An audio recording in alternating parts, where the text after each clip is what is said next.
ఆంధ్రప్రదేశ్ ముఖ్యమంత్రి జగన్మోహన్ రెడ్డిపై ఏప్రిల్ 13న జరిగిన గులకరాయి దాడికి సంబంధించి వేముల సతీష్ని ఏప్రిల్ 18న అరెస్ట్ చేయడం జరిగింది. ఈ అరెస్టుకి సంబంధించి ఇప్పుడే బెయిల్ కూడా మంజూరు అయ్యి జైలు నుంచి రిలీజ్ అయినటువంటి పరిస్థితి ఉంది. అయితే వేముల సతీష్ మనతో పాటు ఉన్నారు. అబ్బాయిని అడిగి మరిన్ని విషయాలు తెలుసుకుందాం. అసలు ఏం జరిగింది, ఏంటి అసలు ఆ రోజు నిన్ను ఎందుకు అరెస్ట్ చేయాల్సి వచ్చింది, ఆ రోజు ఏప్రిల్ 13న నైట్ 12వ తేదీ నైట్న ఏం జరిగింది, అసలు ఏంటి విషయం?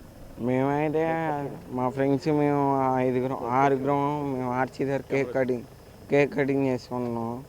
అయితే ఇంకా మా ఫ్రెండ్స్ బాంబులు పేల్చి చద్దానికి పోలీసులు ఆరుగురు వచ్చి వెళ్ళిపోండ్రు అని అరిసేపాటికి మేము వెళ్ళిపోయాం సార్.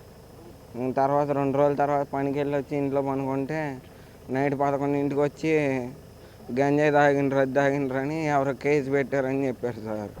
అలా అని చెప్పి ఇంటికి తీసుకొచ్చి సీఎం కేసులు ఇరికిచ్చారు సార్. ఎవరు ఇరికిచ్చారు? పోలీసు వాళ్ళే సార్. ఇంట్లో పనుకుంటేమో డ్రగ్స్ తాగిండ్రు, గంజాయి తాగిండ్రు అని ఆ కేసులో కేసు పెట్టారని చెప్పారు. తీసుకొచ్చి కేసులు ఇరికిచ్చారు. అయితే వేరే వాళ్ళ ప్రోద్బలంతోనే వేరే వాళ్ళు చెప్తేనే చేసావని చెప్పి కూడా పోలీసులు వాదనలు వినిపించారు. అసలు వేరే వాళ్ళు చెప్తే చేశారా లేదనంటే అసలు దీని విషయంలో నీ పాత్ర ఉందా? అసలు మేము కొట్టలే, మాకు తెలియదు సార్ ఆ రాయి గురించి. మేమైతే కొట్టలేదు, మాకు ఆ రాయి సంబంధం లేదు. అయితే పోలీసులకు నువ్వు వేరే వాళ్ళు చెప్తే చేశానని చెప్పావని అంటున్నారు. మేమైతే ఏం కొట్టలేదు, పోలీసు వాళ్ళు కావాలని చెప్పిస్తున్నారు. పోలీసు వాళ్ళు ఎందుకని కావాలని చేస్తుంటారు ఏమో మనకేం తెలియదు.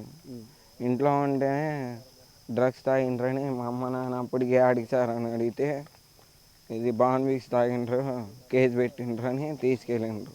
మా ఫ్రెండ్స్ వాళ్ళందరూ కూడా అదే కారణం చెప్పి తీసుకొచ్చారు పోలీస్ స్టేషన్కి. పోలీసు వాళ్ళు ఏమని చెప్పి నిన్ను తీసుకెళ్లారు? ఎవరో కేసు పెట్టారంట మేము డ్రగ్స్ అవి తాగినట్టు అలా చెప్పి ఇంట్లో అలా చెప్పి తీసుకెళ్ళారు. నైట్ పనుకున్నాను లేపి తీసుకెళ్ళారు 11ంటికి. అయితే వేరే వాళ్ళు చెప్తే చేయలేదంటావు. అయితే పోలీసు వాళ్ళు ఎందుకు అలా చెప్పాల్సి వచ్చింది? నువ్వు ఒప్పుకున్నావు ఇట్లా వేరే వాళ్ళు చెప్తే చేశానని చెప్పి పోలీసులు అంటున్నారు. ఈ పోలీసులు నిన్ను ఏదన్నా ప్రోద్బలం చేస్తే చెప్పావా లేదంటే బెదిరించారా, ఏంటి అసలు? భయపెట్టించారు, గన్లు అవి పెట్టించి కేసు ఒప్పుకో లేకపోతే చంపేస్తాం అది ఇదని ఎవరు లేని చోట చీకట్లోకి తీసుకెళ్ళి భయపెట్టి అంబాపురంకి వెళ్ళి బ్రిడ్జి పక్కకు తీసుకెళ్ళి భయపెట్టించారు. మొత్తానికి ఏం కోరుకుంటున్నాను? నేనైతే చేయలేదు సార్, నేను కేసు కొట్టేయాలని కోరుకుంటున్నాను. నేనైతే కొట్టలేదు. చట్టాన్ని ఏం కోరుకుంటున్నావు? పోలీసుల సైడ్ నుంచి ఏం కోరుకుంటున్నావు? నిజంగా ఎవరు కొట్టారు వాళ్ళని పట్టుకోవాలని కోరుకుంటున్నాను సార్. నన్ను ఇరికిచ్చారు అనవసరం ఈ కేసులో. నేనైతే కొట్టలేదు సార్.